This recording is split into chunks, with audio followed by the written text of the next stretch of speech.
अरिहंत सिद्ध सूर्य उपाध्याय साधु सर्व अर्थ के प्रकाशी मांगलिक उपकारी हैं। तिनको स्वरूप जान रागते भई जो भक्ति काय को नवाए स्तुति को जारी है।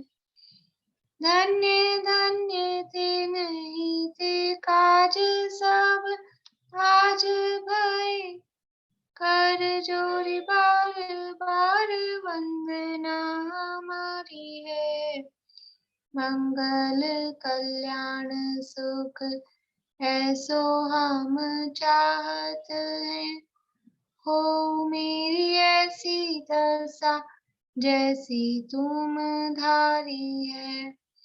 हो मेरी ऐसी दशा जैसी तुम धारी है। मंगलमय मंगल करण रीत राग विज्ञान नमो ताहि जाते भई अरहंतादि महान। करि मंगल करि हो महा ग्रंथ करण को काज जाते मिले समाज सब पावे निज पद राज। इस भव तरु का मूल एक जानहु मिथ्या भाव ताको करि निर्मूल अब करिए मोक्ष उपाय करिए मोक्ष उपाय।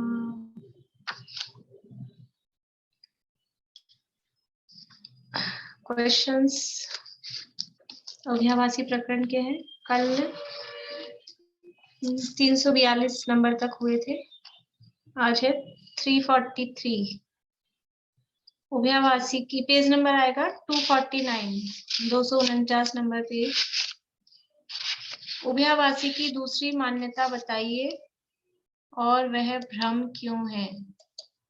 बेला जी।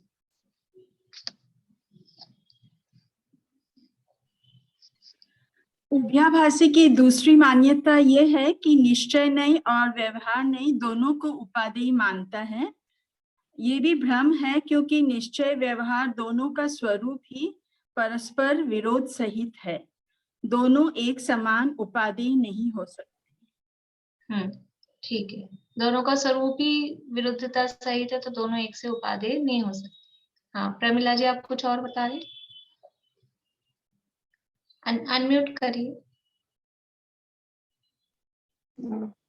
इसके मानने में विरोध है। निरूपण दो प्रकार से है और ये निश्चय व्यवहार जो परस्पर विरोध, इसके परस्पर विरोध है और ये अपने को सिद्ध समान शुद्ध मानता है। तो वर्तादिक तू किस लिए करता है, और अगर वर्तादिक के द्वारा सिद्ध होना चाहता है तो तीसरी मान्यता में आ जाएगा ना, सिद्ध समान मान आत्मा का अनुभव निश्चय और व्रतादि को पालन करना व्यवहार। अच्छा, ये दूसरा नहीं होगा क्या मान? तीसरी में आ जाएगा। हाँ अच्छा,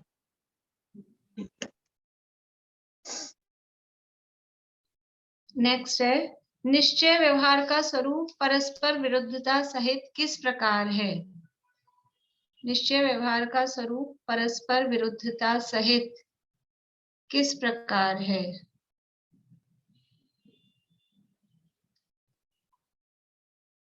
निशांति।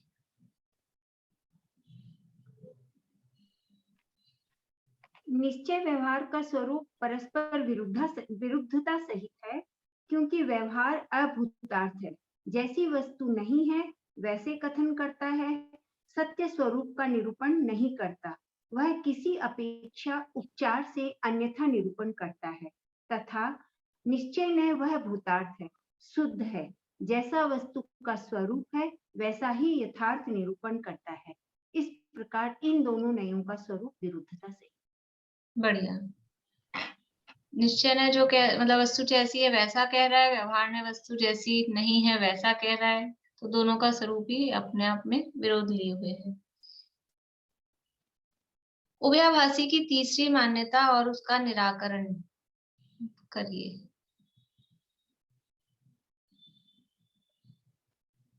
पूर्णिमा आंटी।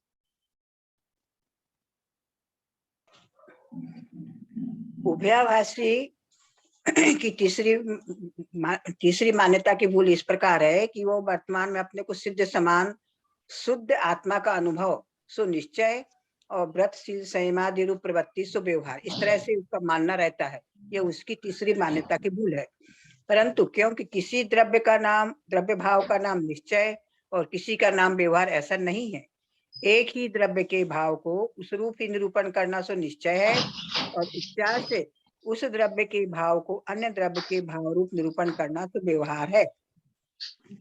इसमें उदाहरण भी दिया है पंडित जी ने, जैसे मिट्टी के घड़े को मिट्टी का घड़ा निरूपित किया जाए सो निश्चय और घृत के संयोग से उपचार से उसी को घृत का घड़ा कहा जाए सो व्यवहार है। इस प्रकार से किसी को निश्चय माने और किसी को व्यवहार माने या इसकी भ्रमरूप तीसरी भूल है। ठीक है, बढ़िया।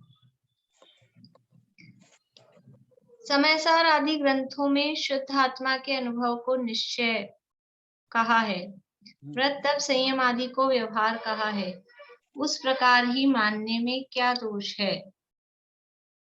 प्रमिला जी। समयसार में शुद्ध शब्द का अर्थ पर से विकार से भिन्न, अपने ज्ञान दर्शन गुणों से एकत्व है, प्रभाव से भिन्न और स्वभाव से अभिन्न है। और इसने शुद्ध शब्द का अर्थ समझा नहीं और संसारी पर्याय में ही सिद्ध समान शुद्ध मान लिया, तो एक साथ संसारी भी और सिद्ध भी दो पर्याय कैसे होगी, इसलिए इसके मानने में ही विरुद्धता है। और शुद्धात्मा का अनुभव सो सच्चा मोक्ष मार्ग है, इसलिए उसे निश्चय कहा। और व्रत तप आदि मोक्ष मार्ग है नहीं, निमित्त आदि की अपेक्षा उपचार से इनको मोक्ष मार्ग व्यवहार से कहा। भूतार्थ अभूतार्थ मोक्ष मार्ग पने निश्चय व्यवहार कहा, सो ऐसे ही मानना। परंतु दोनों सच्चे मोक्ष मार्ग है, इसलिए दोनों को उपादेय मानना मान्यता का दोष है, मिथ्या बुद्धि। ठीक है, बढ़िया। समयसार आदि ग्रंथों में जो शुद्धात्मा के अनुभव को निश्चय कहा, व्रत तप संयम आदि को व्यवहार कहा, वैसा ही मान ले, तो मानने में गड़बड़ क्या है कि वो उन शब्दों के अर्थ क्या है, वहां शुद्ध शब्द का अर्थ क्या, कौन सी शुद्धात्मा का, तो वहां जो शुद्धात्मा कहा वो स्वभाव की अपेक्षा कहा है, तो स्वभाव की अपेक्षा से शुद्धात्मा का अनुभव वो वहां वर्तमान पर्याय में शुद्ध है ऐसा अर्थ उसका नहीं है, प्रभाव से भिन्न स्वभाव से अभिन्न, वो द्रव्य दृष्टि की बात है, द्रव्य अपेक्षा की बात है। और वो ये अपेक्षा तो समझता नहीं है और खाली व्रत तप संयम आदि वो व्यवहार है, तो हम निश्चय को भी मान रहे हैं और निश्चय से तो हम शुद्ध हैं और व्यवहार से व्रत तप हो रहे हैं, ऐसा मानने में ये वास्तव में मिथ्या दृष्टि है। इस प्रकार से दोनों को उपादेय माने तो मिथ्या दृष्टि है। उभयाभासी की चौथी मान्यता बताइए अनीता आंटी।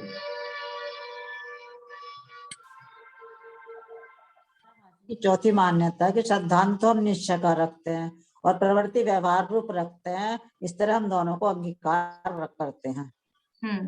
सिद्धांत तो निश्चय का करेंगे और प्रवृत्ति व्यवहार रूप रखेंगे, इस प्रकार से दोनों को अंगीकार करना, ये उसकी चौथी मान्यता है। वह मान्यता ठीक क्यों नहीं है?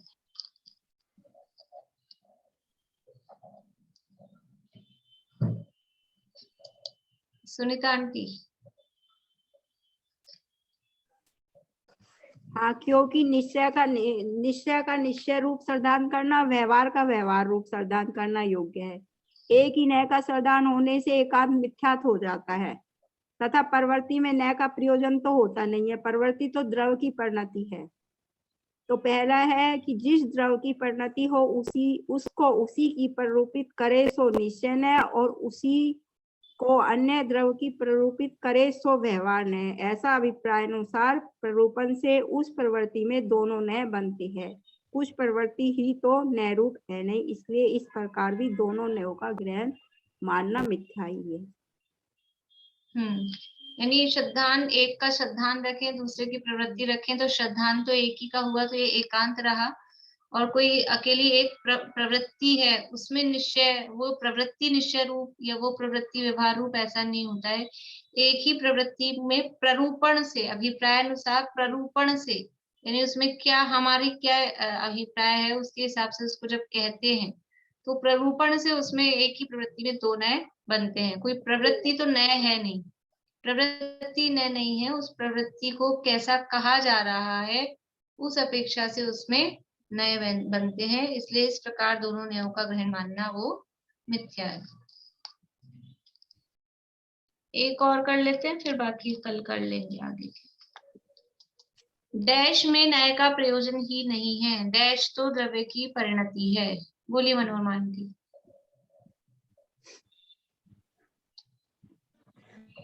तथा प्रवृत्ति में नय का प्रयोजन ही नहीं है, फिर बाद में भी प्रवृत्ति द्रव्य की परिणति है। हाँ, प्रवृत्ति दोनों जगह प्रवृत्ति आएगा। प्रवृत्ति में नय का प्रयोजन ही नहीं है, प्रवृत्ति तो द्रव्य की परिणति है। ठीक है, बढ़िया। अभी अपना प्रकरण चल रहा था यहाँ उभयाभासी प्रकरण में। ये उभयाभासी प्रकरण लिखा, समझ लीजिए इसके पीछे उद्देश्य क्या है कि नयों का स्वरूप समझाना। समझ लीजिए कि टोडरमल जी साहब नए चक्र लिख रहे हैं इस प्रकरण के माध्यम से, नयों का स्वरूप समझाना। यहाँ नयों का स्वरूप समझाया है इस उभयाभासी प्रकरण में। उसके बाद में सम्यक का सन्मुख मिथ्यादृष्टि का थोड़ा सा प्रकरण आएगा। उसके बाद में 8वें अधिकार में वहां भी वो शास्त्रों के कथन करने की पद्धति को समझाया। 8वां अधिकार एक्चुअल में जो इनकी मूल हस्तलिखित प्रति है, दादा ने प्रस्तावना में लिखा है। 8वें अधिकार में मंगलाचरण नहीं है, और 7वें अधिकार के लास्ट में जो पीछे के 6 अधिकारों में लास्ट में अंत का वाक्य लिखते थे, उस तरह की एंडिंग भी नहीं है। इसका मतलब है कि ये इसी का वो सेकंड पार्ट या कंटिन्यू वो करना चाहते थे।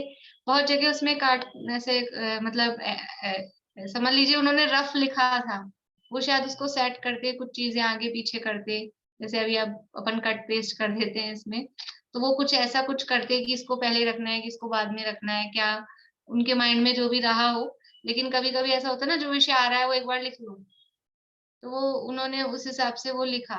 तो क्योंकि ये बहुत ज्यादा जरूरी है। अभी तो सम्यक दर्शन की तो चर्चा भी शुरू नहीं की, 9वें अधिकार में तो शुरू करेंगे। नाम है मोक्ष मार्ग प्रकाशक, अभी मोक्ष मार्ग की तो बात ही चालू नहीं हो रही। अभी तो मिथ्यात्व के वर्णन चल रहे, संसार मार्ग की बात चल रही है। ये सब मिथ्यात्व का ही तो वर्णन है, 4थे 5वें 6ठे 7वें इन सब अधिकारों में। तो ये तो मिथ्या दृष्टियों का ही वर्णन चल रहा है, निश्चयभासी, व्यवहाराभासी, उभयाभासी। तो अब यहाँ तक पहुंच गए, और इसमें भूल क्या हो रही है कि जिनवाणी के कथन करने की पद्धति को जीव नहीं समझ रहा है। पहले वहां से निकल के आए, बाहर वाले मिथ्यात्व से निकल के आए, स्वाध्याय करने लगे, जिनवाणी पढ़ने लग गए, सुन रहे हैं, समझ रहे हैं, लेकिन जिनवाणी में कौन सा कथन किस अपेक्षा से दिया गया है वो नहीं समझ रहे। समझदार में शुद्धात्मा के अनुभव को निश्चय कहा है और बस इसको ही निश्चय समझ रहे, लेकिन उस निश्चय का अर्थ क्या, वहां शुद्ध शब्द का अर्थ क्या, व्रतशील संयम को व्यवहार कहा है तो उसका अर्थ क्या, यही व्यवहार है, इसका नाम व्यवहार है, उस क्रिया का नाम व्यवहार नहीं है। उसको मोक्ष मार्ग मानने का नाम व्यवहार है, कहने का नाम मानना नहीं, कहने का नाम व्यवहार। तो ये नहीं समझे, तो उनको लगा कि ये बहुत जरूरी है कि ये समझना जी, वो यानी स्वाध्याय करने से पहले ये शास्त्रों के अर्थ करने की पद्धति को तो समझे कि कौन सा कथन किस अर्थ में लिखा गया है। तो यहाँ ये निश्चय व्यवहार का इतना डिटेल में वर्णन ये कर रहे हैं गहराई से। और फिर आगे 8वें अधिकार में चारों अनुयोगों के रूप में, क्योंकि अनुयोगों के भी कथन करने की पद्धति को यदि नहीं समझेगा तब भी गड़बड़ होती है कि कौन से अनुयोग में, वो भी निश्चय व्यवहार परक ही है कि चरणानुयोग में, कर्णानुयोग में, प्रथमानुयोग में सब व्यवहार की मुख्यता से कथन है।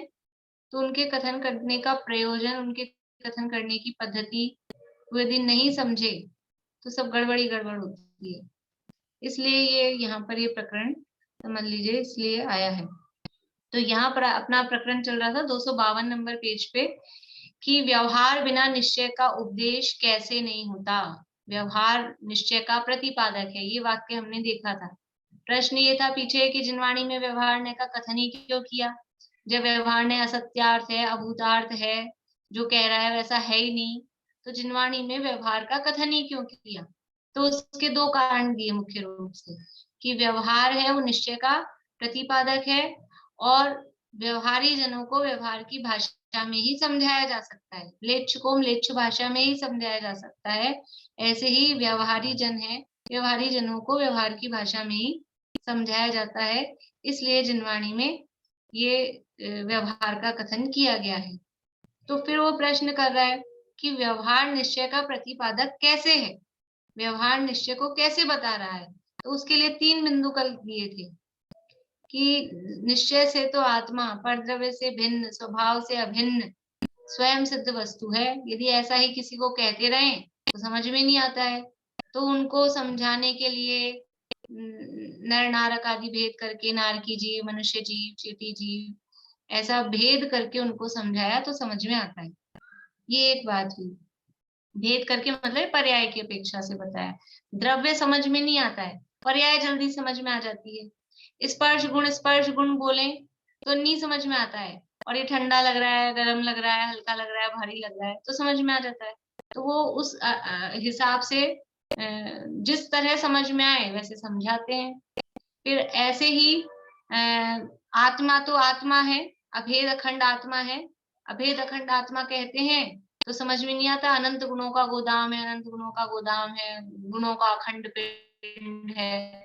अब कौन से गुण, कैसे गुण, तो 2-4 तो गिनाओ उसमें से। तो फिर कहते हैं ज्ञान वाला है, दर्शन वाला है, सुख, वीर्य, ये सारे गुण कर भेद करके, तो अभेद वस्तु में भेद करके समझाता है। ये व्यवहार निश्चय का प्रतिपादन कर रहा है। अभेद वस्तु में भेद करना कौन सा व्यवहार है? 4 प्रकार के व्यवहार में से अभेद वस्तु में भेद करके समझाना, ये 4 प्रकार के व्यवहार में से कौन सा व्यवहार है? बोलिए पूर्णिमा आंटी। उपचरित सद्भूत व्यवहार में। उपचरित सद्भूत, सुनीता आंटी अनम्यूट करिए, अनम्यूट करिए। अनुपचरित असद्भूत व्यवहार में आएगा। अनुपचरित असद्भूत, असत नहीं, अनुपचरित सद्भूत में ही आएगा। आप उपचरित सद्भूत बोल रहे थे। नहीं, मैं गलती से बोल दी, अनुपचरित आएगा। अनुपचरित सद्भूत व्यवहार ने, बढ़िया। अनुपचरित सद्भूत व्यवहार ने है ज्ञान दर्शन आदि गुणों का भेद करना, अनुपचरित सद्भूत व्यवहार ने है।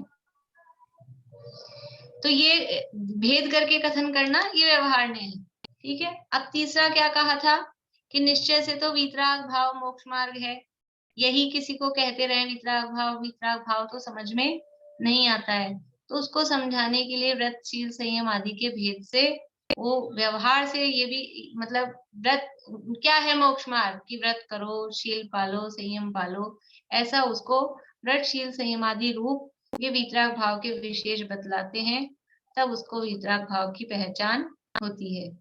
यहाँ कहा था पर द्रव्य के निमित्त मिटने की सापेक्षता द्वारा, कि जब तक वो अंदर राग भाव रहता है तब बाहर में परद्रव्य, वो उसके निमित्त रूप परद्रव्य भी होते हैं। देखो ये उससे भी समझ में आता है कि जो अपने परिग्रह की बात करते हैं ना, कोई कहे कि हमारे तो राग तो नहीं है परिग्रह से, लेकिन हम तो कपड़े पहन लेते हैं, अंदर राग नहीं है लेकिन फिर भी हम बाहर में है, तो ऐसा नहीं है। यदि अंदर राग मिटा है परिग्रह के प्रति, वस्त्रों के प्रति, घर के प्रति, तो बाहर में उसका निमित्त भी नहीं होगा, अंदर से बाहर की व्याप्ति है। अगर हम ऐसा मान लें कि हमारे अंदर राग तो नहीं है लेकिन फिर भी हम कपड़े पहनते हैं, हम घर में रहते हैं, हमारे वस्त्रों से राग नहीं है, हमारे अंदर तो 3 कषाय का अभाव हो गया, लेकिन हम फिर भी घर में रह रहे हैं, कपड़े पहन रहे हैं, ऐसा नहीं चलेगा, ऐसा नहीं चलेगा। जैसे सम्यक दृष्टि ज्ञानी की परिणति कहते हैं कि भाई उसको राग नहीं है, तो वो राग एक कषाय जन्य हटा है, तो एक कषाय जन्य राग हटने में वो श्रद्धान जन्य हुआ है, ऐसा राग, तब भी वो घर में रह रहा है ना, 3 कषाय बाकी है, तो घर में रहता है, सारा परिग्रह जोड़ता है, ऐसा नहीं चलता। और अगर ये कोई कह दे कि हमारे तो अंदर नहीं है, बाहर में, तो बाहर से क्या होता है, परद्रव्य से क्या होता है, तो परद्रव्य है। घर में रहें कि वन में रहें कि जंगल में रहें, उससे क्या फर्क पड़ता है, अंदर राग नहीं होना चाहिए, तो हमारे राग नहीं, हम घर में रह रहे हैं, ऐसा नहीं होता। अगर वो अंदर में राग मिटा है तो बाहर में वो निमित्त भी नहीं होते हैं। तो जब बाहर में वो निमित्त भी छूट जाते हैं तो इन्होंने घर छोड़ा, परिग्रह का त्याग किया, परिग्रह महाव्रत के धारी हुए, अपरिग्रह महाव्रत के धारी हुए, फिर ऐसा कहा जाता है। यही पर द्रव्य का निमित्त मिटने की सापेक्षता द्वारा मिटा तो है एक्चुअल में अंदर राग, अंदर राग मिटा है, वो निश्चय है, निश्चय से वितराग भाव हुआ है, वो मोक्ष मार्ग है। लेकिन जब अंदर का तो दिखता नहीं है, हम किसी को कैसे कहेंगे कि इनके राग मिट गया, ये वैरागी हो गए, कैसे कहते हैं कि वो घर बार छोड़ के मुनि बन गए, उससे ही दिखता है ना कि वैरागी हो गए। ऐसे कहाँ दिखता है किसी को वैरागी हो गए? तो वो परद्रव्य का निमित्त मिटा, उसकी अपेक्षा से व्रतशील ये महाव्रत हैं कि अनुव्रत हैं कि इन्होंने ब्रह्मचर्य लिया है, कि इन्होंने संयम पालन किया है, देश संयम जो भी है, सकल संयम, तो वो परद्रव्य का निमित्त मिटने की सापेक्षता द्वारा ये व्रतशील संयम आदि रूप वितराग भाव के विशेष बताए हैं, तब उन्हें वितराग भाव की पहचान होती है। मेरे ख्याल से समझ में आया होगा आपको ये शब्द परद्रव्य का निमित्त मिटने की अपेक्षा मतलब क्या है, कि वो बाहर में वो परद्रव्य तो निमित्त है, हमारे राग के ये निमित्त है, हमारे अंदर राग है तो ये रहते हैं, और अंदर राग मिटा तो बाहर में वो भी फिर नहीं रहते हैं। तो उसकी अपेक्षा से जो व्रतशील संयम जो नाम पढ़ते हैं, वो किसकी अपेक्षा से पढ़ते हैं, वो सामने वाले बाहर के निमित्तों की अपेक्षा से पढ़ते हैं। कल ये भी उदाहरण दिया था उसके लिए कि हिंसा छूटी, वीतराग भाव तो एक सा ही है, लेकिन हिंसा का त्याग किया तो अहिंसा महाव्रत, झूठ बोलने का त्याग किया तो सत्य महाव्रत। वीतराग भाव या चारित्र गुण की पर्याय तो एक ही रूप है, लेकिन क्रोध का भाव हुआ तो क्षमा, मान का भाव हुआ तो मार्दव। वो परद्रव्य की निमित्त की अपेक्षा से नए नए अलग अलग नाम कहे हैं, वास्तव में वो धर्म तो एक ही प्रकार का है। तो ये इसी प्रकार अन्यत्र भी व्यवहार बिना निश्चय के उपदेश का न होना जानना, यानी प्रश्न जो ये था कि व्यवहार के बिना निश्चय का उपदेश किस प्रकार नहीं होता, मतलब वो व्यवहार है वो निश्चय का प्रतिपादक कैसे है, तो उसके सिद्ध करने के लिए 3 बातें दी। हमको समझ में आया कि नहीं, हमारे दिमाग में सिद्ध हुआ कि नहीं, ये व्यवहार के बिना निश्चय का प्रतिपादन नहीं किया जा सकता, व्यवहार है वो निश्चय का प्रतिपादक है। और अपन ने नक्शे वाला वो उदाहरण, गंगा नदी वाला उदाहरण लिया था कि व्यवहार है वो निश्चय को बताता है, ठीक है। और समझ लीजिए वो माइलस्टोन का लिया था अभी 2 दिन पहले, होल्डिंग्स बोर्ड लगे हुए हैं कि उस पत्थर पे लिखा हुआ है कि दिल्ली इतने किलोमीटर, तो वो पत्थर दिल्ली नहीं है, लेकिन वो दिल्ली का प्रतिपादन कर रहा है, वो उसको बता रहा है। ये व्यवहार बिना निश्चय का उपदेश नहीं हुआ। अब दूसरा प्रश्न था व्यवहार ने कैसे अंगीकार नहीं करना, व्यवहार ने के बिना निश्चय का उपदेश नहीं हो रहा है, तो व्यवहार ने का कथन किया गया जिनवाणी में। अब व्यवहार ने को अंगीकार कैसे नहीं करें, व्यवहार ने को कैसे अंगीकार नहीं करना, यानी अंगीकार नहीं करना, इसका अर्थ क्या क्या समझें, किस प्रकार से उसको ग्रहण नहीं करें। जब व्यवहार का आप कथन भी कर रहे हो और फिर कह रहे हो ग्रहण भी मत करना, जैसे ऐसे बोलते ना कुछ लोग, मैं एक बात कहूँ आपसे बुरा मत मानना, अब आप बात भी कह रहे हो और फिर कह रहे हो बुरा भी मत मानना, तो बुरा कैसे नहीं माने, तो आप कह रहे हो व्यवहार का हम कथन भी करेंगे और वो अभूतार्थ है उसको अंगीकार भी मत करना। तो व्यवहार का कथन क्यों किया उसका कारण बताया, अब उसको अंगीकार कैसे नहीं करना, उसको ग्रहण कैसे नहीं करना, उसका अर्थ बता रहे हैं ऊपर वाले उदाहरणों से। तथा 252 पेज पे है, नीचे से तीसरा पैराग्राफ, यहाँ व्यवहार से नर नारकादि पर्याय ही को जीव कहा। ऊपर पहला पैराग्राफ दिया था कि ये नर नारक आदि ये मनुष्य जीव है, नारकी जीव है, तो ये नर नारक आदि यानी मनुष्य नारक आदि ये पर्याय को जीव कहा, ये मनुष्य जीव है, ये नारकी जीव है, तो मनुष्य नारकी तो ये जीव और पुद्गल की मिली जुली असमान जाति द्रव्य पर्याय है, पर्याय है ना, इसमें अकेला जीव नहीं है। मनुष्य में क्या है, मनुष्य किसे कहते हैं, मनुष्य में अकेला जीव भी नहीं है, अकेला शरीर भी नहीं है, ये मनुष्य के आकार का शरीर और उसमें साथ में जीव, इन दोनों की मिलीजुली जो ये पर्याय बनी, अवस्था बनी, इसका नाम मनुष्य है। नारकी के आकार वाला वो शरीर और उसमें साथ में जीव, इन दोनों की मिलीजुली अवस्था का नाम नारकी जीव है। हाथी किसे कहते हैं? हाथी किसे कहते हैं? कि वो एक पर्टिकुलर, वो एक आकार है ना, वो हाथी का शरीर और उसमें फिर साथ में कोई जीव, उसको मिलके वो हाथी कहा जाएगा। किसी को भी सब जीव है और सब तिर्यंच है तो चींटी को भी हाथी कहो, ऐसा थोड़ी ना होगा। वो एक विशेष उसका नाम है। तो ये तो मनुष्य, नारकी आदि तो पर्याय है। पर्याय को जीव कहा, ये कहा, ऊपर से कहा, व्यवहार ने निश्चय का प्रतिपादन करा, उस पर्याय को जीव कहा, लेकिन हमको जीव समझ में आया उसके बहाने से, उसके माध्यम से। यहाँ व्यवहार से नर नारकादि पर्याय ही को जीव कहा, सो पर्याय ही को जीव नहीं मान लेना। प्रश्न क्या था? व्यवहार ने को कैसे अंगीकार नहीं करना। हम समझाने के लिए कहेंगे कि ये नारकी जीव है, ये मनुष्य जीव है, लेकिन तुम नारकी को, मनुष्य को, उस शरीर के आकार को, उस अवस्था को ही जीव मत मान लेना। पर्याय तो जीव पुद्गल के संयोग रूप है, वहां निश्चय से जीव द्रव्य भिन्न है, उस ही को जीव मानना। पर्याय है ये जो अवस्था दिख रही है, इसमें तो दोनों मिक्स हुए हुए हैं। अभी जीव किसको मानना? जैसे कि हमने दिखाई कोई, ये सोने की चूड़ी है, सोने की चूड़ी है, तो क्या वो सोने की चूड़ी होती है पूरी? उसमें सोना ही सोना होता है? उसमें सोना, चांदी, तांबा, जब भी कोई गहना बनता है प्योर सोने से बनता ही नहीं है, बन ही नहीं सकता है, बन ही नहीं पाता है, तो उसमें सब मिक्स है।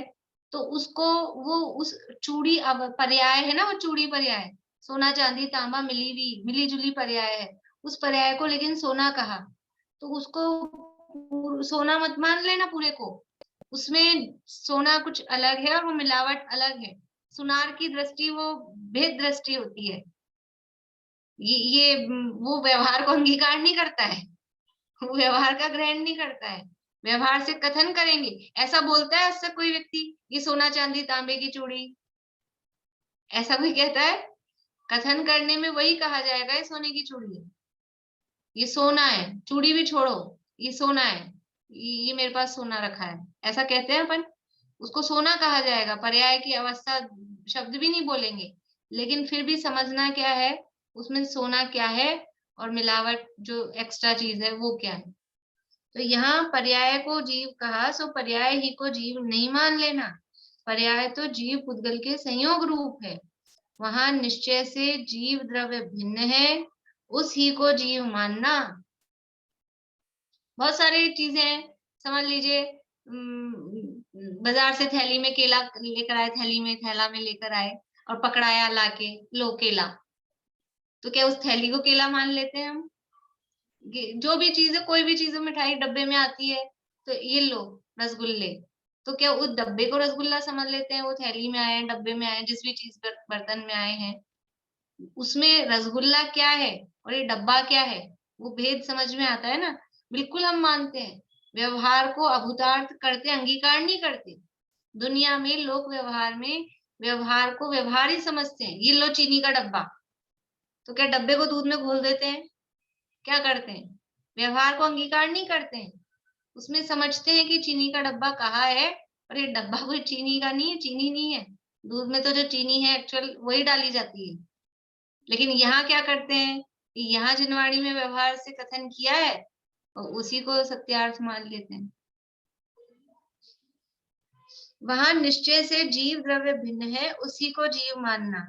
जीव के संयोग से शरीर आदि को भी उपचार से जीव कहा, सो कथन मात्र ही है, परमार्थ से शरीर आदि जीव होते नहीं, ऐसा ही श्रद्धान करना। जीव के संयोग से उस शरीर को भी उपचार से जीव कहा था। नए चक्र में, नए चक्र जो पुस्तक है दादा की, परम भाव प्रकाशक नए चक्र, उसमें यहाँ निश्चयवार वाले प्रकरण में बहुत 3-4 पेज का दादा ने उदाहरण दिया है, बहुत बड़ा लंबा। अपना ये पूरा हो जाएगा ना उभयभाषी का, फिर वहां से नए चक्र में से ही थोड़ा सा पढ़ेंगे कि अपना रिवीजन हो जाएगा, क्या क्या अपन ने पढ़ लिया, कुछ नई बात होगी तो वो भी आ जाएगी। तो बहुत लंबा उन्होंने चलाया है, आप लोगों ने सुना भी होगा, बादाम वाला उदाहरण। बादाम, बादाम किसे कहते हैं? एक तो जो बादाम की मिंगी मिंगी गिरी जिसे बोलते हैं वो बादाम, और फिर एक उस पे छिलका लगा होता है। एक तो लाल वाला छिलका होता है, फिर एक लकड़ी वाला छिलका होता है। उस छिलके सहित बादाम को भी बादाम कहते हैं, बादाम के पेड़ को भी बादाम कहते हैं। ऐसे बोलते हैं, कोई अपने बाग में ले जाए, किसी के मान लीजिए हो फार्म हाउस हो, ये तो आम लगे हैं, ये बादाम लगे हैं, ऐसे दिखाते हैं कि नहीं? ऐसे बताते हैं कि ये सारे आम हैं। तो वो इतने सारे लंबे लंबे पेड़ होते हैं, उनको बोलते हैं ये सारे आम हैं। वो पेड़ को भी आम कहते हैं, पेड़ को भी बादाम कहते हैं। बादाम के पेड़ को बादाम कहना, और वो बादाम के छिलके सहित वो छिलका दिख रहा है और देख के क्या बोलते हैं, लो बादाम, उसको बादाम कहते हैं। और एक्चुअल में बादाम क्या है? एक्चुअल में अब साहब आप सबको बादाम कह रहे हो, हमको डॉक्टर ने कहा है तुम्हारे जरा दिमाग आजकल कमजोर हो रहा है, तो बादाम का हलवा खाना, बादाम का हलवा खाना। तो किसका हलवा खाएं? पेड़ को घी में सेक के पेड़ का हलवा बना के खाना है कि नहीं? ये बादाम के छिलका सहित, ये छिलका सहित को भी तो बादाम कहते हैं, और इतने महंगे 2000 रुपए किलो के आए हैं, तो ये इतने सारे छिलके ही फेंक देंगे तो क्या होगा? छिलके सहित कूट पीस के उसका हलवा बना लिया जाए तो क्या होगा? दिमाग तो ठीक होगा कि नहीं होगा? दांत सारे बराबर हो जाएंगे। क्या हालत होगी? तो अभिप्राय क्या समझना, व्यवहार से उस छिलके को भी बादाम कहते हैं, व्यवहार से उस पेड़ को भी बादाम कहते हैं, लेकिन जब ग्रहण करने की बात आएगी, कल एक बात कही थी, अनुभूति के लिए व्यवहार के बिना प्रतिपादन नहीं होगा, और निश्चय, अनुभूति के लिए निश्चय चाहिए, और जब उसका प्रतिपादन करना है उसके लिए व्यवहार चाहिए। तो व्यवहार में ऐसा ही कहेंगे, लेकिन हमें जब अनुभूति करनी है, ग्रहण करनी है, हलवा बना के खाना है, तो किसका खाया जाएगा? व्यवहार बादाम जिसको कह रहे हैं उसका, कि निश्चय से जो बादाम है, एक्चुअल में जो बादाम है, फिर तो वो लाल छिलका भी नहीं चलेगा, उसको भी भिगो भिगो के वो लाल छिलका भी निकाल दिया जाएगा, फिर जो एक्चुअल बिल्कुल प्योर बादाम बचा है वो ग्रहण किया जाता है। तो जीव के संयोग से शरीर आदि को उपचार से जीव कहा था, वो बादाम के संयोग में रहा, तो छिलका विलका पेड़ सबको बादाम उपचार से कहा था, वो कथन मात्र ही है। परमार्थ से शरीराधिक जीव होते ही नहीं, वैसा ही श्रद्धान करना। ये पहली बात हुई। अब दूसरा जो आपने उदाहरण कहा था, वहां व्यवहार को अंगीकार कैसे नहीं करें? तो कह रहे हैं अभेद आत्मा में ज्ञान दर्शन आदि भेद किए, सो उन्हें भेद रूप ही नहीं मान लेना। आत्मा अभेद अखंड, अब उसमें भेद करके बताए, ज्ञान दर्शन सुख वीर्य जीवत्व चिति दृषि प्रभुत्व विभूति, ये सारे भेद करके बताए। तो ऐसे आत्मा में ऐसे अलग अलग भेद पड़े रहते होंगे, यहाँ कहीं ज्ञान, यहाँ कहीं दर्शन, कहीं चारित्र, फिर उसको खोजो कहाँ कहाँ मिलेगा, कि हम ढूंढने गए थे आत्मा में, कहीं मिला। ऐसा कोई भेद रूप नहीं मान लेना। देखो भारत का बच्चों को जब पढ़ाते हैं, भारत इंडिया हमारा देश, तो कैसे समझाते हैं? एक नक्शा दिखाते हैं और फिर उसमें ये राजस्थान है, ये कश्मीर है, और ये दिल्ली है, और ये पंजाब है, ऐसे। तो ऐसे आप ढूंढने जाओ जमीनों में, हम कब अपनी गाड़ी लेके जाते हैं और कब राजस्थान की बॉर्डर पार हो जाती है, कब एमपी आ जाता है और फिर कभी यूपी आ जाता है, पता ही नहीं चलता है। कहीं ऐसे लाइन दिखती है? हाँ, वो तो कहीं कहीं वो बोर्ड लगे हुए मिल जाते हैं कि अब यहाँ आपका स्वागत है इस एरिया में। ऐसे जमीन में कहीं ऐसे भेद पड़े हैं क्या? वो जो भेद किए हैं वो समझाने के लिए किए हैं, बच्चों को भारत की जानकारी हो उसके लिए है। और भेद है, भेद किए हैं, व्यवस्था के लिए भेद किए हुए भी हैं। राजस्थान नहीं है, मध्य प्रदेश नहीं है, ऐसी बात नहीं है, वो व्यवस्था के लिए भेद किए हुए भी हैं। लेकिन वो जो द्रव्य है, जो देश है, जो जमीन है, धरती है, वहां कहीं ऐसे दरारें पड़ी हुई है, भारत और पाकिस्तान के बीच में कहीं ऐसे दरार पड़ी हुई है? ऐसा नहीं, धरती पूरी एक अभेद अखंड है। तो अभेद आत्मा में ज्ञान दर्शनादि भेद किए, सो उन्हें भेद रूप ही नहीं मान लेना, क्योंकि भेद तो समझाने के अर्थ किए हैं। वो ठंडाई बना दी सबको मिक्स कर करा के, और फिर उसमें अलग अलग बताया, बादाम है और इलायची है, चीनी है, मिनक्का है, ये है, वो है। तो उसमें ढूंढो अब उस ठंडाई में, वो ऐसे अब ठंडाई में नहीं मिलेंगे। वो समझाने के लिए, बताने के लिए किए थे, लेकिन उस स्वाद में अलग अलग नहीं, स्वाद सबका एक अभेद आएगा। भेद तो समझाने के अर्थ किए हैं। निश्चय से आत्मा अभेद ही है, उसी को जीव वस्तु मानना। जो भेद किए थे वो समझाने के लिए किए थे। शरीर समझाते हैं बच्चों को, अपने शरीर की संरचना, शरीर कैसा है, तो 2 हाथ हैं, 2 पैर हैं, 2 आंख हैं, तो ऐसे अलग अलग कहीं पढ़े हैं कि शरीर एक अभेद अखंड है। ये हाथ अलग होते हैं कि आंख अलग होती है कि कान कहीं अलग होते हैं, वो एक अभेद अखंड है। ऐसे आत्मा तो अभेद अखंड है, और उसमें ज्ञान, दर्शन, सुख, वीर्य, प्रभुत्व, विभुत्व, ये जो भेद किए, ये समझाने के लिए भेद किए हैं। निश्चय से आत्मा अभेद ही है। संज्ञा संख्या आदि से भेद कहे सो कथन मात्र ही है, परमार्थ से भिन्न भिन्न है नहीं, ऐसा ही श्रद्धान करना। संज्ञा संख्या आदि से ये 4 प्रकार से किसी भी वस्तु में भेद किए जाते हैं। तो उसमें मुख्य बिंदु जो होते हैं, अंतर के आधार जिसे अपन कहते हैं, वो 4 आधार होते हैं: संज्ञा, संख्या, लक्षण और प्रयोजन। संज्ञा मतलब उसका नाम, नाम ही सबके अलग अलग है, अपने को अंतर करना है। मान लीजिए ग्रहित मिथ्यात्व और अग्रहित मिथ्यात्व, तो किसी भी चीज में अंतर करना हो, पहला पॉइंट तो यही बन जाएगा, इसका नाम ग्रहित मिथ्यात्व है, इसका नाम अग्रहित मिथ्यात्व है। ये संज्ञा, ये संज्ञा से भेद हो गया, दोनों की संज्ञा। संज्ञा मतलब नाम, नाउन, वो नाम अलग है। फिर संख्या, जैसे संख्या से हमने भेद किया कि नहीं, अग्रहित मिथ्यात्व एक ही प्रकार का है, ग्रहित मिथ्यात्व अनेक प्रकार का होता है, 5 प्रकार का है कि 363 भेद किए या 4 भेद किए, ऐसे उसकी संख्या में अंतर हो गया। संज्ञा हुआ, संख्या हुआ। फिर लक्षण, लक्षण मतलब अब उनकी परिभाषा, डेफिनेशन। अग्रहित मिथ्यात्व किसे कहते हैं, ग्रहित मिथ्यात्व किसे कहते हैं, तो ये डेफिनेशन, ये उसका लक्षण हुआ। और फिर चौथा पॉइंट है प्रयोजन। अब ये प्रयोजन है, हर चीज में कुछ जरूरी नहीं है अपन प्रयोजन लगा पाए, लेकिन हम जो अंतर कर रहे हैं तो उस अंतर का प्रयोजन समझ लीजिए, उसका फल बता सकते हैं। जो भी कोई एक्स्ट्रा पॉइंट है वो उसमें, अब जैसे द्रव्य, ये जो है भेद के द्रव्य और गुण, इसका प्रयोजन क्या है? द्रव्य कहा और गुण कहा, तो द्रव्य कहने का प्रयोजन है अभेद आत्मा की अनुभूति करना, और गुण का प्रयोजन है उसको समझना, समझाना, जो गुण भेद करके बताए। ऐसे प्रयोजन, जिस भी चीज के अपन अंतर देख रहे हैं उसमें डिपेंड करेगा कि उसका मतलब उसमें प्रयोजन लागू पड़ रहा है कि नहीं तो दूसरे पॉइंट्स बनते हैं अपने उस हिसाब से। तो ये मुख्य 4 बिंदु होते हैं अंतर करने के लिए: संज्ञा, संख्या, लक्षण और प्रयोजन। तो यहाँ कह रहे हैं भेद कहे, वो संज्ञा संख्या आदि से भेद कहे सो कथन मात्र ही है, परमार्थ से भिन्न भिन्न है नहीं, ऐसा ही श्रद्धान करना। ये जो भेद कहे हैं, ये समझाने के लिए कहे हैं, वास्तव में ऐसा भेद नहीं है। हम घर में भेद करते हैं कि नहीं, ये ड्राइंग रूम है, ये बेडरूम है, ये बाथरूम है, ये किचन है, ये भेद किए। लेकिन घर तो घर, घर शब्द जो कहा, वो बेडरूम का नाम घर है कि ड्राइंग रूम का नाम घर है या किचन का नाम घर है? घर उन सबका अभेद, अखंड, घर वास्तव में अभेद है। लेकिन ये जो भेद किए हैं ये हमने अपनी व्यवस्था के लिए किए हैं।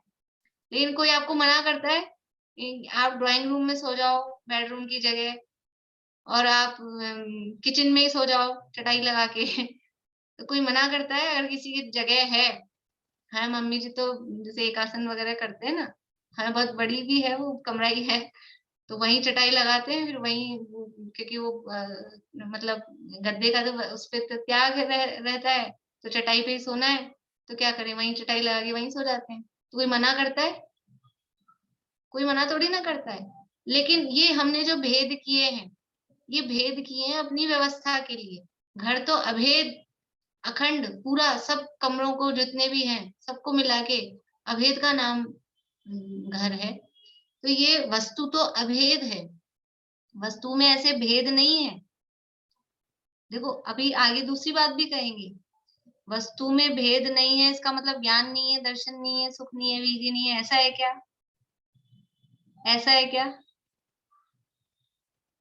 जैसे अभी अपन उदाहरण से समझ में आएगा, जैसे भारत में राजस्थान, मध्य प्रदेश, ये जो राज्य हैं, तो ऐसा धरती में उसके भेद नहीं है, जमीन में उसके भेद नहीं है, लेकिन क्या ये प्रदेश है कि नहीं है, राज्य है कि नहीं है? वो राज्य तो है, तो वो तो है, लेकिन अगर हमको भारत को देखना है तो अभेद को देखना पड़ेगा, क्योंकि भेद पर जब दृष्टि जाती है तो वो जातिवाद, वो प्रांतवाद, तब तो झगड़े होते हैं, हम राजस्थानी और हम गुजराती और हम मराठी, तो वो झगड़ा होता है। अभेद अभेद हम भारतीय हैं, ये देखते हैं, ये विचार करते हैं, अभेद देखते हैं, तो सब में एकता आती है। ऐसे ही यहाँ आत्मा में ज्ञान नहीं है, दर्शन नहीं है, सुख नहीं है, ऐसी बात नहीं है, ये गुण तो है अनंत, लेकिन ज्ञान, दर्शन, सुख, वीर्य ऐसा भेद नहीं है, ऐसा भेद नहीं है। पूरी आत्मा में सब जगह ज्ञान है, पूरी आत्मा में सब जगह दर्शन है, सब जगह सुख है, वीर्य है, अनंत गुण सब जगह व्याप्त है, ऐसा भेद नहीं। और अगर हम भेद पे लक्ष्य रखते हैं तो अनुभूति नहीं होती है, अभेद पे लक्ष्य करते हैं तो अनुभूति होती है। इसलिए यहाँ इसका व्यवहार का निषेध किया है, इसलिए उसको अंगीकार नहीं करना, इसलिए उन भेदों को नहीं देखना, ऐसा कह रही हूँ। अभेद आत्मा में ज्ञान, दर्शन आदि भेद किए सो उन्हें भेद रूप ही नहीं मान लेना, क्योंकि भेद तो समझाने के अर्थ किए हैं। निश्चय से आत्मा अभेद ही है, उस ही को जीव वस्तु मानना। संज्ञा, संख्या आदि से भेद कहे सो कथन मात्र ही है, परमार्थ से भिन्न भिन्न है नहीं, ऐसा ही श्रद्धान करना। ये किसका क्या चल रहा है कि व्यवहारने को कैसे अंगीकार नहीं करना, ये उसका अर्थ चल रहा है कि भेद समझाए कहे हैं, लेकिन वस्तु को भेद रूप नहीं मान लेना। भेद कहे हैं, भेद हमने सुने हैं, समझे हैं, लेकिन वस्तु में ऐसे भेद नहीं है, वस्तु अभेद अखंड है, ये मानना, ये वो व्यवहार को अंगीकार नहीं करना, ये हुआ।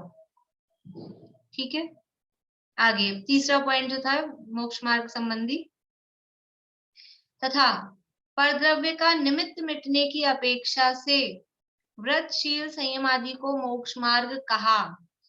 मोक्ष मार्ग कहा व्यवहार से, किसको कहा कि वो परद्रव्य का निमित्त मिटा ना, घर छूट गया कि पत्नी छूट गई या कोई हिंसा आदि छूट गई, तो वो परद्रव्य का निमित्त मिटने की अपेक्षा से ये महाव्रत को कि ब्रह्मचर्य को या संयम आदि धारण किया, इसको मोक्ष मार्ग कहा है। सो इन्हीं को मोक्ष मार्ग नहीं मान लेना।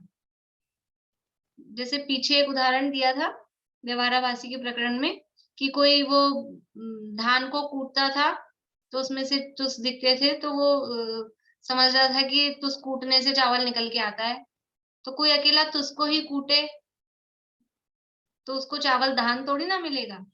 तो ये व्रतशील, अब ऐसा ही कि व्रतशील संयम आदि को मोक्ष मार्ग कहा व्यवहार से, तो कोई समझे यही मोक्ष मार्ग है, तो ये तो तुस है, छिलका है, ये तो परद्रव्य का निमित्त मिटा है, उसकी अपेक्षा से इनको कहा है, ये एक्चुअल मोक्ष मार्ग नहीं है, ये समझना। तो परद्रव्य का निमित्त मिटने की अपेक्षा से व्रतशील संयम आदि को मोक्ष मार्ग कहा, सो इन्हीं को मोक्ष मार्ग नहीं मान लेना, क्योंकि परद्रव्य का ग्रहण त्याग आत्मा के हो तो आत्मा परद्रव्य का कर्ता धर्ता हो जाए। खाली बाहर से ये जो छूटा है, ये इसका नाम मोक्ष मार्ग नहीं है। क्योंकि देखो ऐसा भी होता है ना, अंदर निश्चय वितरागता प्रकट नहीं हुई, निश्चय मोक्ष मार्ग प्रकट नहीं हुआ, तो भी बाहर में व्रत, शील, संयम आदि लिए हुआ कोई व्यक्ति दिखाई दे सकता है। इसलिए अकेला इनको मोक्ष मार्ग नहीं मान लेना। वो तो अंदर में जिसके वितरागता होती है, उसके बाहर में उसके भी ये बाहर में फिर ये निमित्त नहीं होते हैं, उसके बाहर में व्रतों का ग्रहण, शील का पालन, संयम का पालन ये होता है। इसलिए इनके व्रत, शील, संयम को मोक्ष मार्ग कह देते हैं। परंतु वास्तव में आत्मा के परद्रव्य का ग्रहण त्याग आत्मा के होता ही नहीं है। ये आत्मा के हमने ये घर कब ग्रहण किया, ये घर कब हमारा हुआ, हमने घर छोड़ा, तो घर हमारा हुआ कब था जो छोड़ा। वही उदाहरण है ना, हाथी घोड़े, 84 लाख हाथी और इतने करोड़ घोड़े ये छोड़े, तो कहाँ थे अपने, कहाँ छोड़े, आलू छोड़े, तो कैसे छोड़े, ऐसे पकड़ पकड़ के छोड़े, कैसे छोड़े, कि कहाँ पकड़ कहाँ रखे थे, ये मेरा घर, ये मेरे पति, ये मेरे बच्चे, ये मेरे माता पिता, ये कहाँ पकड़ रखे थे, ये मेरे करके कहाँ पकड़ रखे थे, ये अपने मान्यता में। तो कहाँ छूटते हैं, मान्यता में ही छूटते हैं, जहां पकड़ते हैं वहीं छूटते हैं। वो उदाहरण है ना 199 ऊँटों वाला, मतलब वो 99 ऊँट तो रस्सी से बंधे होते हैं, तो उनको रस्सी खोली, वो निकल गए, और वो एक 100 नंबर वाला ऊँट था, उसको रस्सी नहीं थी, तो उसको एक्टिंग करके बांधा था झूठ मूठ की। अब उसको वो उठा ही नहीं सुबह, सारे ऊँट तो चल दिए, ये उठ ही नहीं रहा है। क्यों नहीं उठ रहा है? कि बंधा है, कि कहाँ बंधा है, खुला ही तो है, कि मान्यता में बंधा है। हम भी सब ऐसे ही तो बंधे हुए हैं, किसने बांध रखा है? हम सब अपनी मान्यता में बंधे हैं। तो ये जो परद्रव्य का ग्रहण त्याग आत्मा में त्यागोपादान शून्यत्व नाम की शक्ति है। ये परद्रव्य का ग्रहण त्याग आत्मा के होता ही नहीं है। परद्रव्य का ग्रहण त्याग आत्मा कैसे कर सकता है? हमने तो ये देखा है कि अमूर्तिक आत्मा, अमूर्तिक कर्मों का बंधन वो भी नहीं होता है, वो भी मूर्तिक से मूर्तिक, कर्म से कर्म, कारण शरीर से कर्म बनते हैं, ये कर्म भी आत्मा के नहीं बनते हैं। तो ये बाहरी इतने मोटे मोटे द्रव्य, परद्रव्य, ये कहाँ आत्मा के बनेंगे? ये वस्त्र आत्मा में ग्रहण हो रहे हैं, ये कपड़े, ये घर, मकान, दीवारें, क्या ग्रहण हो रहा है? सोना, चांदी, जेवर, इसे सब, ये शरीर भी ग्रहण नहीं हो रहा है। एक द्रव्य दूसरे द्रव्य को ग्रहण करता ही नहीं है। इस शरीर ने भी कौन से वस्त्रों को ग्रहण कर रखा है? वस्त्र वस्त्र में ही है, शरीर तो अंदर से जैसा शरीर है वैसा ही है, उसमें क्या है? परद्रव्य का ग्रहण, एक द्रव्य का किसी भी द्रव्य का आपस में ग्रहण होता ही नहीं है, त्याग होता ही नहीं। आत्मा क्या करता है? ये खाली मान्यता करता है ग्रहण त्याग की। क्योंकि परद्रव्य का ग्रहण त्याग आत्मा की हो तो आत्मा परद्रव्य का कर्ता हर्ता हो जाए, फिर तो एक द्रव्य दूसरे द्रव्य का कर्ता हो जाए। जब ग्रहण कर रहे हैं, उनका त्याग कर रहे हैं, तो फिर उसका करने वाले हो गए, कर्ता हर्ता हो जाए। परंतु कोई द्रव्य किसी द्रव्य के अधीन है नहीं। कौन किसके अधीन है? कौन किसको ग्रहण करता है? कौन किसको छोड़ता है? अपने हाथ में हो तो शरीर को तो छोड़े ही नहीं। एक जो पकड़ लिया, इतना मोह हो गया, फिर क्यों छोड़ते हैं शरीर? फिर शरीर छोड़ के क्यों चला जाता है? और फिर ग्रहण, ये काला कलूटा, कुबड़ा, नारकी का और चींटी का, ये क्यों ग्रहण करे? अगर उसके हाथ में हो ये करना, ये हाथ में नहीं है, करता ही नहीं। हाथ में क्या नहीं मतलब, ये करता ही नहीं। परंतु कोई द्रव्य किसी द्रव्य के अधीन है नहीं, इसलिए आत्मा अपने भाव रागादिक हैं। आत्मा अपने भाव रागादिक हैं, उन्हें छोड़कर वितरागी होता है। देखो यहाँ कह रहे हैं रागादिक अपने भाव हैं, आत्मा के अपने भाव हैं। कौन से नशे कह रहे हैं? रागादिक अपने हैं कि पराये हैं? बोलिए निशांति, कौन से नशे कह रहे हैं? अशुद्ध निश्चय में। हाँ, अशुद्ध निश्चय है। और व्यवहार से लगाए तो? व्यवहार से लगाएंगे तो रागादि तो पर है ही ना, वो उसमें गए नहीं, भेद करके। व्यवहार ने लगेगा कि नहीं रागादि को अपना कहने हाँ। वाला? कौन सा ने लगेगा? तो अनुपचरित सद्भुत व्यवहार। अनुपचरित नहीं। हाँ, पूर्णिमा आंटी बोलिए, 2 उंगली दिखा रहे हैं आप। सद्बुद्धि होगा। 2 नंबर का आएगा ना? 2 नंबर का नहीं आएगा, नहीं, अच्छा, 4 तो नंबर नहीं का आएगा। आएगा। 4 नहीं आएगा। वंदना भाभी ठीक बोल रहे हैं, 3 नंबर का आएगा। सद्भूत आएगा। उपचरित सद्भूत, हाँ ममता भाभी का भी ठीक। उपचरित सद्भूत, उपचरित सद्भूत व्यवहार ने से रागादि अपने। तो यहाँ जो कह रहे हैं कि आत्मा अपने भाव रागादिक है, यानी रागादिक आत्मा के हैं। रागादिक आत्मा के हैं कि नहीं है? कभी तो कहते हैं विकारी भाव है, आत्मा के नहीं है, और यहाँ कह रहे हैं अपने हैं कि एक है। अब ये व्यवहार ने काम देता है कि कहाँ पर द्रव्य को छुड़ाने के लिए रागादि को अपना कहेंगे कि आत्मा क्या करता है? पर द्रव्य का ग्रहण त्याग नहीं करता है। ये तो जो खाली अपने रागादिक भाव हो रहे हैं उनको करता था, तो उन्हें छोड़कर वितरागी होता है। आत्मा क्या कर सकता है? व्यवहारासु दुखम पुग्गल कम्म फलम भुंजेदी, इन्हीं का करता भोक्ता होता है, इन्हीं को करता है, इन्हीं को भोगता है। तो आत्मा पर द्रव्य का कर्ता धर्ता नहीं है। आत्मा क्या कोई भी द्रव्य किसी अन्य द्रव्य का कर्ता धर्ता है ही नहीं, उनका ग्रहण त्याग वो कर सकता ही नहीं है। तो फिर हम आलू तो छोड़ते हैं, हम घर तो छोड़ते हैं, हम और भी बहुत कुछ छोड़ते हैं, इतना सारा छोड़ा। वो क्या हुआ कि उसके प्रति जो राग था, आलू प्याज खाने के प्रति, जमीकंद के प्रति जो राग था, रात्रि भोजन करने के प्रति जो राग था, समझ लीजिए पिक्चर, टीवी, सिनेमा, सीरियल, ये सब देखने के प्रति जो राग था, वो राग छूटा है। और क्या छूटा है? हमारा तो टीवी छूट गया, तो आपके घर में से टीवी निकाल के क्या किया, कबाड़ी को दे दिया। क्या हुआ कि कहीं छूट गया स्टेशन पे? कहाँ छूटा? जैसे सामान छूट जाता है, एक अटैची छूट गई, ऐसे क्या टीवी छूट गया? ऐसा होता है कि अब उसके प्रति राग, अपन बोलते हैं कि नहीं, हम जब से क्लास ज्वाइन कर लिया हमारा टीवी छूट गया है, ऐसा बोलते हैं, मैंने सुना है सर बोलते हुए लोगों को। तो टीवी छूट गया का क्या मतलब है? कहाँ छूट गया? कि यहाँ जो अंदर था ना टीवी, यहाँ बसा हुआ था, वो छूट गया। तो यहाँ क्या था? उसके प्रति राग। आत्मा अपने भाव रागादिक हैं, उन्हें छोड़कर वितरागी होता है, और कोई परद्रव्य को छोड़ के वितरागी नहीं होता है। घर के प्रति जो राग था, गृहस्थपना त्याग कर, गृहस्थपना का मतलब क्या? ये घर मेरा है, घर मेरा है, ये जो मान्यता थी, घर तो कभी किसी का हुआ नहीं, घर मेरा है, घर मेरा है करता है, और फिर चला जाता है। फिर क्या होता है उस मेरे घर का? घर तो पड़ा रहता है, वहीं रहता है, अपनी जगह ही रहता है, छोड़ता नहीं है। कर्तव्य का ग्रहण त्याग नहीं होता है। आत्मा अपने भाव रागादिक हैं, उन्हें छोड़कर वितरागी होता है, इसलिए निश्चय से वीतराग भाव ही मोक्ष मार्ग है। कितनी बार कह दिया ये लाइन? कितनी बार आ गई? 2-3 बार इसमें। वीतराग भाव ही मोक्ष मार्ग है, वो ही मोक्ष मार्ग है। वीतराग भावों के और व्रतादि के कदाचित कार्य कारणपना है, इसलिए व्रतादि को मोक्ष मार्ग कहे, सो कथन मात्र ही है। ये पर निश्चय से मोक्ष मार्ग क्या है? निश्चय से वितराग भाव ही मोक्ष मार्ग है, लेकिन ये व्रतादि के और मोक्ष मार्ग के थोड़ा सा रिलेशन है, क्योंकि जब निश्चय से वितराग भाव रूप मोक्ष मार्ग होता है तो बाहर में वो व्रतादिक होते हैं। ऐसा नहीं होता है कि अंदर तो वितराग भाव है, जो शुरू में भी बात की थी मैंने, कि हमारे अंदर तो वितराग भाव है, 3 कषाय चौकड़ी का भाव है, और बाहर में हमारे महाव्रत नहीं है, बस। ऐसा नहीं होता है। इन दोनों में इस तरह का निमित्त नैमित्तिक संबंध है। कारण कार्य भाव अपना मतलब निमित्त नैमित्तिक संबंध है।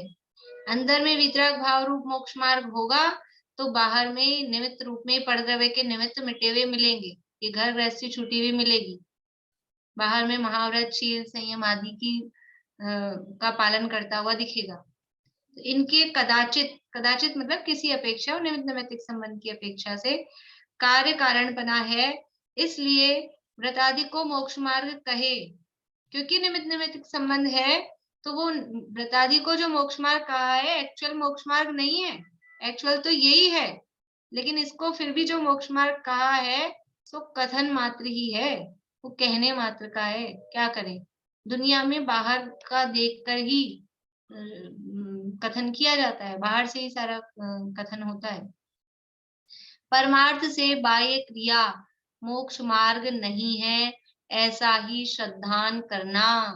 परमार्थ से, निश्चय से, वास्तव में ये बाहरी जो क्रिया है व्रत, तप, शील, संयम की, ये वास्तव में मोक्ष मार्ग नहीं है। वास्तव में वो बादाम नहीं है, छिलके को जो बादाम कह रहे हैं उस बादाम के साथ में होता है। क्या करें, बिना छिलके का बादाम कहीं पेड़ पे से आता है क्या? ये बाजार में तो सब मिलने लग गए। पहले के जमाने में तो दाल भी बिना छिलके की नहीं मिलती थी, घर आके तो उसको धो धो के छिलका उतारना पड़ता था। अभी तो जमाना बदल गया है तो सब मिलते हैं, इसलिए बड़ा मुश्किल हो जाता है समझाना भी कि बिना छिलके का भी मिलता है। लेकिन बिना छिलके का उगता तो नहीं ना पेड़ पे, छिलके सहित ही उगेगा, लेकिन उस छिलके को बादाम मान नहीं लेना। तो जब भी जैसे बादाम है वो छिलके सहित ही उगता है, कोई भी वस्तु है, केला है, कोई भी चीज है, आम है, छिलके सहित ही उगता है।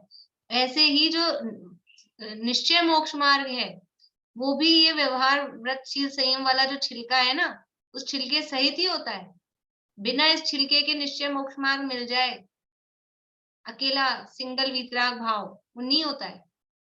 जहां ये 3 कषाय चौकड़ी के अभाव रूप या 2 कषाय चौकड़ी के अभाव रूप जैसा भी वितराग भाव है, तदनुरूप बाहर में वैसा छिलका उस टाइप के व्रत, शील, संयम की क्रियाएं वो होंगी ही होंगी। ऐसा नहीं मिलेगा, वो तो सिद्ध भगवान के मिलेगा बिल्कुल बिना छिलके का, तो वो अलग है। यहाँ तो अभी अपन अपनी बात कर रहे हैं, संसार में नहीं मिलेगा। वीतराग भावों के और व्रतादि के कदाचित कार्य कारणपना है, इसलिए व्रतादि को मोक्ष मार्ग कहे, सो कथन मात्र ही है, परमार्थ से बाह्य क्रिया मोक्ष मार्ग नहीं है, ऐसा ही श्रद्धान करना। इसी प्रकार अन्यत्र भी व्यवहार न का अंगीकार नहीं करना। ये पूरा 3 पैराग्राफ किसके लिए दिए कि व्यवहार न का अंगीकार कैसे नहीं करना। पहले कहा था व्यवहार ने निश्चय का कथन किया, तो उसने निश्चय को बताया, समझाया, लेकिन वो जो कह रहा है वैसा ही नहीं मान लेना, समझ लेना समझने के लिए, लेकिन वो जो कह रहा है वैसा के वैसा एग्जैक्ट नहीं मान लेना। कभी कभी ऐसा होता है अपने घर में, कुछ होते हैं, समझ लीजिए कुछ लोग हैं जिनको प्रॉपर इंग्लिश नहीं आती है, प्रॉपर नहीं, मतलब जो भी चीज है, तो वो कुछ बोलते कुछ है, लेकिन अपन समझ जाते हैं। ऐसा होता है ना, उनको शब्द सही बोलना नहीं आ रहा है, वो कुछ बोल रहे हैं, तो वो जो बोल रहे हैं वो उसका प्रतिपादन तो कर रहे हैं, लेकिन वो जो शब्द बोल रहे हैं वही ग्रहण नहीं करते अपन। वो उसका इतना तक होता है, घर में 2 बहुएं हों, 2 बच्चे हों, तो नाम लेंगे किसी और का और कह रहे होते हैं किसी और की बात। नाम लेंगे छोटे का, वो कह रहे हैं बड़े के लिए, और अपन समझ जाते हैं कि ये छोटे का नाम ले रहे हैं लेकिन ये बड़े के लिए कह रहे हैं। ये समझ जाते हैं ना, ये व्यवहार ने का अंगीकार नहीं किया। कैसे नहीं किया कि वो जो कह रहा है वो किसी और को बता रहा है, हम समझ गए। तो वहां जो भी भेद करके कहा था, मनुष्य को जीव कहा था, व्रतशील संयम को मोक्ष मार्ग कहा था, हम समझ गए कि जिसको कहा है वो एक्चुअल में वो नहीं है। तो ये व्यवहार ने का अंगीकार नहीं करना। इस तरह से जो 2 प्रश्न उठाए थे, ये दोनों प्रश्नों का समाधान यहाँ पर उन्होंने कर दिया, लेकिन वो तो बाज नहीं आएगा, फिर प्रश्न करेगा आगे, तो वो आगे प्रश्न करेगा, कल अपन उसकी चर्चा करेंगे। अभी किसी को प्रश्न है आप लोगों में से? नहीं है? बोले निशांत। ये जो आप इसको प्रश्न बोल रहे हो, इसी प्रकार अन्यत्र भी व्यवहार न्याय का अंगीकार नहीं करना, ये तो पंडित जी की हमें सलाह है। ये प्रश्न नहीं है, ये प्रश्न तो ऊपर दिया था ना, प्रश्न व्यवहार ने कैसे अंगीकार नहीं करना, सबसे पहले 252 पेज पे 3री लाइन। हाँ, उसके उत्तर में ये अब जवाब दिया है, लास्ट लाइन, ये फाइनल जवाब आ गया कि इसी प्रकार अन्यत्र भी व्यवहार ने का अंगीकार नहीं करना। मतलब ये पंडित जी से ये भी सीखना है कि जब प्रश्न उठाया है उसका जवाब देते लास्ट में वो लाइन आती है कंक्लूजन वाली, जैसे पीछे भी ये आया था ना, ये जो प्रकरण आया था कि वो दोनों नेयों को ग्रहण करना कहा है, और ये कौन सा था, है ना? हाँ, यही है। तो इसीलिए कहा है ये दोनों नेयों का स्वरूप परस्पर विरोध सहित, इस तरह की जो भी बात आती है वो लास्ट में फिर कंक्लूजन वाली लाइन देते हैं। तो प्रश्न जो दिया था उस प्रश्न का जवाब यहाँ पूरा हुआ है, वो वाक्य है। मतलब 3 पॉइंट से खोला, पहले 3 पॉइंट वैसे उठाए, फिर 3 पॉइंट से खोल दिया। हाँ, 2 प्रश्न थे, प्रश्न में 2 प्रश्न थे, 3 पॉइंट पहले प्रश्न के जवाब में दिए, फिर उन्हीं 3 पॉइंट को लेके दूसरा प्रश्न का जवाब दिया, क्योंकि वो दोनों प्रश्न कनेक्टेड ही हैं। तो पहले वो जो 3 पॉइंट पहले प्रश्न में दिए थे, उसी 3 पॉइंट से दूसरे प्रश्न का जवाब दिया। बोलिए निकाल। दीदी जरा मैं मंगलाचरण के बाद एक बात करूंगी आपसे, इसलिए पहले कह के रख रही हूँ, मंगलाचरण की बात करूंगी। ठीक है। अब आपने कहा है मंगलाचरण, लेकिन हम समझ गए कि जिनवाणी स्तुति के बाद। बोलिए प्रमिला जी, बोलिए। इसमें भी जो लास्ट के तीनों पॉइंट है, तीनों में एक लाइन दी, सो कथन मात्र ही है। 1 मिनट आप फिर से बोलिए, थोड़ा डिस्टरबेंस आ रहा था तो मुझे कुछ समझ नहीं आया, अब बोलिए। ये जो लास्ट के भी 3 पॉइंट दिए ना, तो सब में एक ही लाइन लास्ट में दी, सो कथन मात्र ही है। हाँ, वो कथन मात्र ही है, वो व्यवहार ने का है ना, वो सब कथन मात्र ही है, इसलिए इनको अंगीकार नहीं करना इस प्रकार से। हाँ, वर्षा जी आप कुछ कह रहे? वो आप अभी बता रहे थे ना, असद्भुत व्यवहार नहीं का, और वो जो 4 प्रकार बता रहे थे, वो थोड़ा संक्षिप्त में बता दीजिएगा ना, जब बता सके तो। ठीक है, देख लेंगे। ठीक। अगर आपको टाइम मिलता हो तो वो हमारी पहले हो चुकी है क्लास, तो आपको मैं रिकॉर्डिंग बता दूं, हाँ बता दीजिए। तो मैं रिकॉर्डिंग भेज दूंगी, है ना, वो सुन लीजिएगा। ठीक। कल और समाचार अनुशीलन में से लिया था। कल परसों लिया था अनुशीलन में से, कल गुरुदेव का पढ़ के सुनाया था प्रवचन का अंश। अच्छा, हाँ, चलिए जिनवाणी स्तुति करते हैं। वंदना भाभी आप करिए।